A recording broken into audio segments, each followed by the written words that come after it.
Hey everyone, welcome to Reddit Readout. Today we are checking out People of Reddit. Story 1. Micromanaging Boss.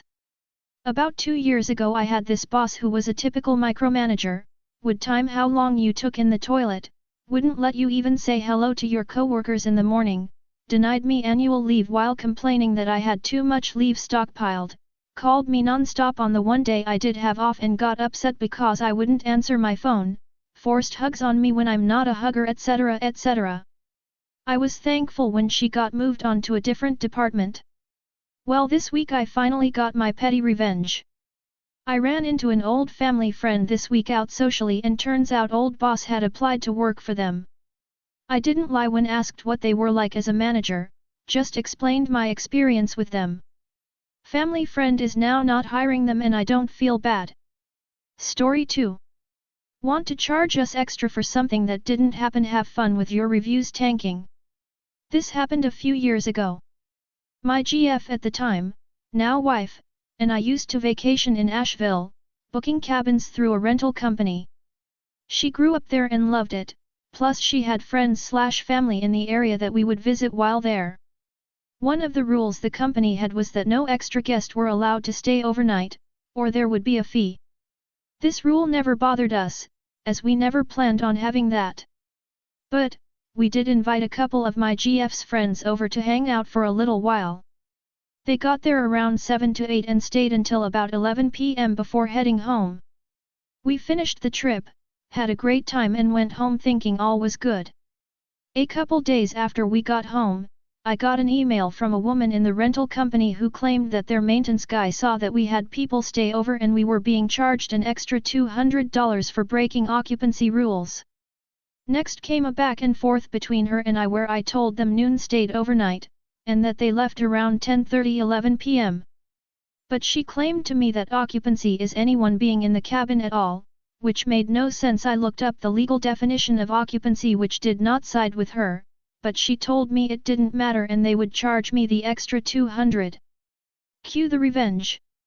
Between my GF and I, we got about 8 people with 20 different Google accounts all leaving 1-star reviews on the company's Google page. This took their rating of around 4.4 all the way down to the mid 3 stars. It was a local company. Well, someone higher up must have gotten wind of this and they knew exactly who did it.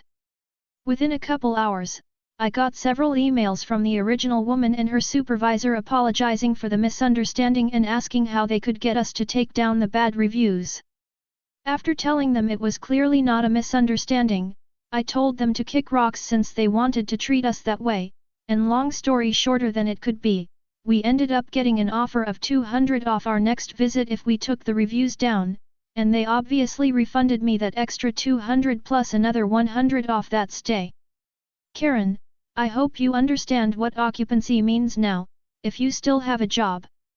Edit, spelling. Story 3.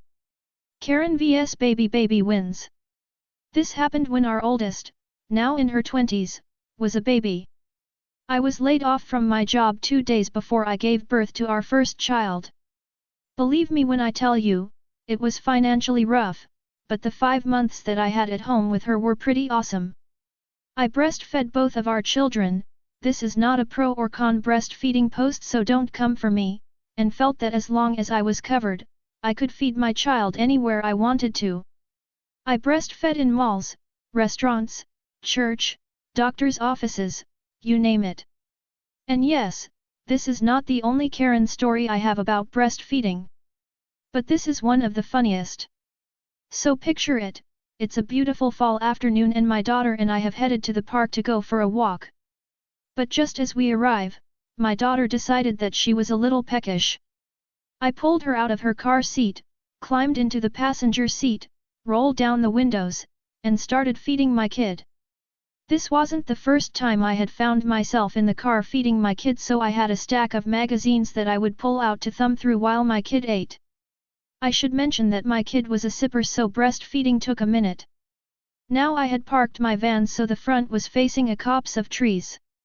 To see in my window, you had to walk over to the van. I was trying to be respectful and park in the shade. Okay, mostly the shade part. We had been sitting there for a while before I hear a hem outside my window. I look up and there is this stern woman glaring at us. The woman, let's just call her Karen, proceeds to tell me that I am sexually assaulting my child by breastfeeding her. Say what now? I was completely stunned, and as I was trying to come up with a response, Dee pulls herself off of my breast and blows a raspberry at Karen. Dee wasn't making a comment. She was just trying to clean out the extra milk in her mouth, but it was funny as hell to see this woman's shocked face when my kid can basically spit at her for insulting her mom. I don't remember exactly what I said after that, it probably was something along the lines of what she said, but I do remember laughing my ass off as Karen walked away. Don't come for my kid, she'll get you every time. Edited to clean up typos. Second edit, to say why I made the first edit cause apparently I'm a moron. Story 4. Outpranked a prankster. During a work break I went to the canteen and got my drink out of the fridge. It tasted rank. One of my colleagues sniggered and when I pressed him, he explained that Sally had added salt to it because she thought it would be funny. No big deal, but I don't like to be outdone, so it was time for a plan. A few days later I bumped into Sally and told her about my drink. Before she had a chance to laugh I went on to explain that I was allergic to salt and that I had to take a trip to the hospital for an injection to reduce the allergy. She started to look suspicious so I reassured her that it happens quite often, it isn't a big deal, but it's a bit inconvenient and unfair for the hospital staff to have to deal with it. She apologized profusely and looked very sheepish as she left. A week later she came up to me looking a bit angry and said, "Humans can't be allergic to salt, can they?" I sniggered a bit when I said no. Story 5. Didn't tell my manager about my upcoming time off. Manager has been out with some bullshit or other for nearly 2 weeks, for the third time this year. I'm really getting sick of learning that they're sick, or their kids are sick, or their cat is sick, or whatever, half an hour into my shift. We are a 2-person kitchen. This person has become extremely comfortable with dumping their workload on me last minute. Thursday before last I told them I had to leave early that day or miss a class, and they were out the door sick with a stomachache not even 20 minutes later. But whatever. All this is doing is making our boss's impression of them worse, when they're already in hot water for inaccurate numbers and being months behind on paperwork. Anyways, I booked a full week off with the person in charge of scheduling and cleared it with the person in charge of finances. Manager can find out when I don't show up on the 20th. I'll be about 600 miles away by then. Story 6. Accuse me of stealing, lose your sanity, lol. Not sure if this falls under petty revenge exactly. My roomie drinks a blend of chocolate powder in his milk daily and I've had a spoonful or two once in a while when he offered it. Around last Christmas he accused me taking some by myself and not telling him because the choco powder level seemed a little low. I explained to him I've never taken any unless he's offered. He asked me the same question a little after New Year's again and a third time few days after that. I was so annoyed that I bought a large packet of that choco powder and I hid it in my closet. Since I sleep much later than he does, every night I put a scoop of powder from my secret bottle into his, hence replacing the daily dose he's consumed.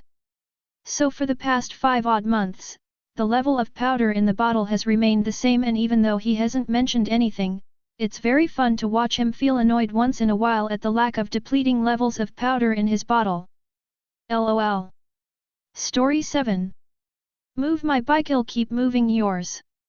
I'm a mildly to medium run-down apartment complex with a small paved backyard where tenants park their bikes in a wild and uncontrolled manner.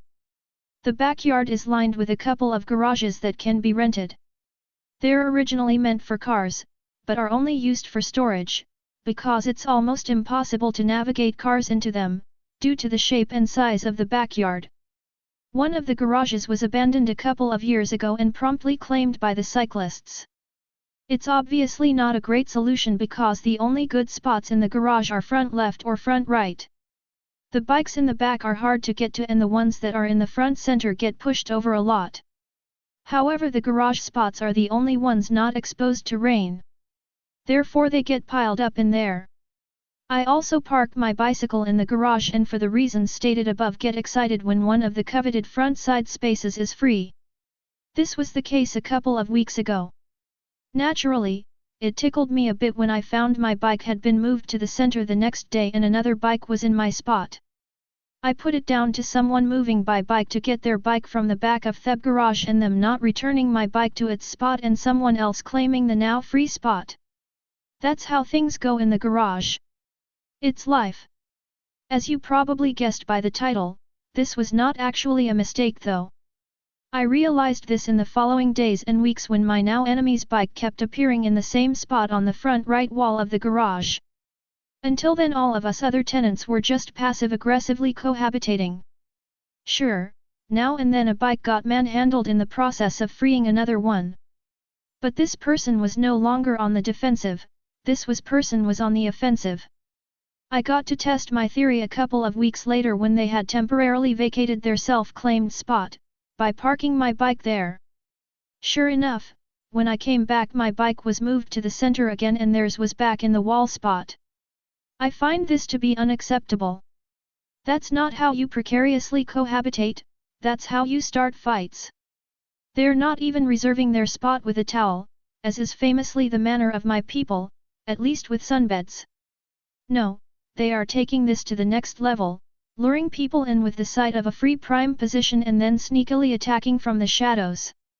Well, I might be on the short side of short and not so strong but I can lift some bikes if I have a worthwhile cause. And this is it. The thief of the bike spots now finds their bike anywhere but on the front right side of the garage. I make sure that my bike's nowhere near their spot though, so they don't suspect me. They are not on to me. Yet. Story 8. Don't look down on short people. I'm pretty short for a guy, 5'5" feet or 1m65. At the time of this event I was in college, we had a class about how we were supposed to deal with aggression, both instrumental aggression and emotional aggression. FYI emotional aggression is as the name indicated aggression coming from emotions like anger or grief. Instrumental aggression is aggression used as a tool to reach a certain goal, it's manipulative and insidious. Most of it was practical exercises where one student had to act as the aggressor and the other as the one handling the aggressor. In this exercise I had to pretend to be the aggressor while the other student, let's call him A, had to be the victim while trying to get me to leave the premises. There are certain tactics for this like starting out polite and getting increasingly less polite until eventually the victim keeps yelling "get out!" Which is usually where the aggressor stops and actually gets out. A was taller than me by at least 20 centimeters, 7 inches. While we were doing the exercise he laughed and mocked me saying sorry but he could never be intimidated by such a small guy like me. I was trying pretty hard to come over as aggressive but all he did was laugh. It felt pretty humiliating, just do the exercise please even if you have to play along. Couple of months later we have to do our exam and I get paired up with the same guy. Again I am the aggressor using instrumental aggression. The situation is that I'm smoking in a non-smoking area whereas he is the safety advisor trying to get me to leave. Ooh boy, it's payback time. In a normal situation I have to act up a bit and then leave after tactics are used but I felt like simulating real life just a tiny bit more. This is how the exam went while other students and the teacher watched. A. Excuse me sir but you're not allowed to smoke in this parking lot. Please put out the cigarette. Me, nah. A. Again, it's against the rules to smoke here, I advise you to leave. Me, advise all you like boy. A. I'm telling you to leave now. Me, yawns and pretends to ignore him while smoking a fictitious cigarette. A. Get out. Me, chuckles and keeps smoking. A. Get out. This is where the scenario usually ends. Me, asterisk starts walking towards him and blows fictitious smoke in his face and see him get flustered. A. Get out. Me, walk back towards my smoking spot and continue smoking just because you're yelling now doesn't mean anything's changed. A's face is beet red by now and he's visibly shaking from nervousness, it's still an exam after all and he's at a loss. A. with trembling voice, if you don't leave I'm going to call the police.